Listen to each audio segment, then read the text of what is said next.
Hi, I'm Elena. I'm an international commercial graduate. Hi, I'm Russell, the Global E-commerce Director. Russ, could you please share some attributes and behaviors that differentiate a successful graduate for a less successful one? Yeah, of course.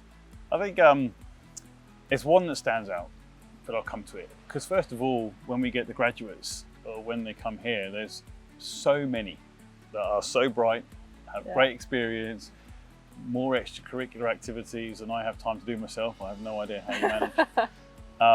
But then there's one thing that stands out, and it's in anybody, but graduates is a good place to start, is being able to get something done. I think we have a lot of very intelligent people who are very good at analysing a problem and are very good at explaining the problem. It's that next step. What then should be done, and I should do it. And I think graduates that get stuff done stand out and become noticed very quickly. Yeah.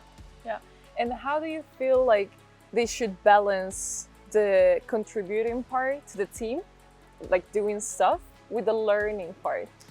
I don't think there's a separation.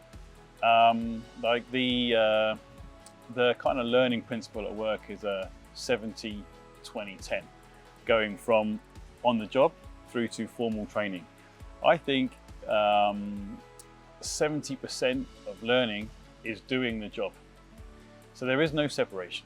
So new graduates coming. Yes. And they have their assessment days. Yes. What advice would you give? Because I remember hearing many things about you on the way in. You did? I did. God, no pressure, right? No pressure. So you're clearly good at it. So what was it that you would say to others? Well, my best advice would be to just be yourself. I know it sounds obvious, but the nice thing about the Danish culture is that they really care about people. They really care about your opinion, and they're so open, especially in Carlsberg, about different cultures. We have so many diversity within the company, it's crazy. I mean, I found a big group of Italians as well. Yeah. There are so many people. And during the assessment day, I remember I was very anxious because you're in an environment you don't know, and you don't know where to go, you don't know where the toilet is. And here we're very good at hiding the toilets. Yes, very Danish we have. But yeah, just be yourself.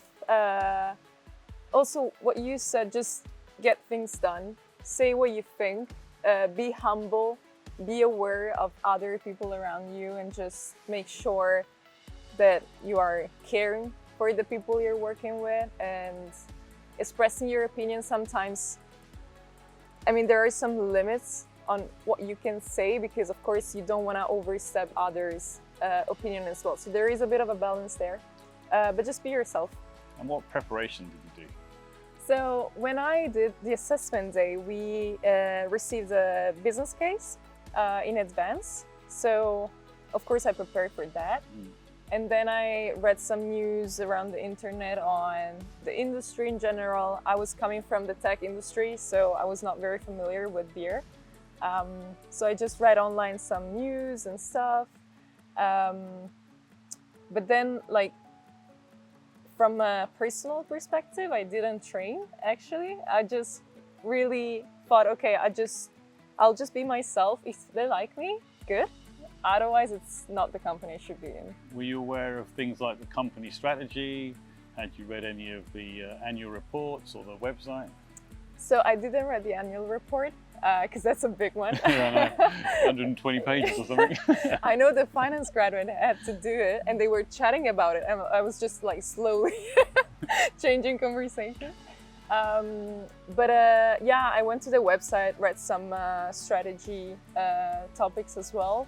Also, I'm from Italy, so we had the brewery in Italy, and I went to visit the brewery when I applied. Really? So I got a bit closer. Yeah, nice. I wanted to be closer to see stuff because I'm a very concrete person. So I want to see that in advance. I'm still waiting for the invite to that. Oh, really? I'll make sure you have one.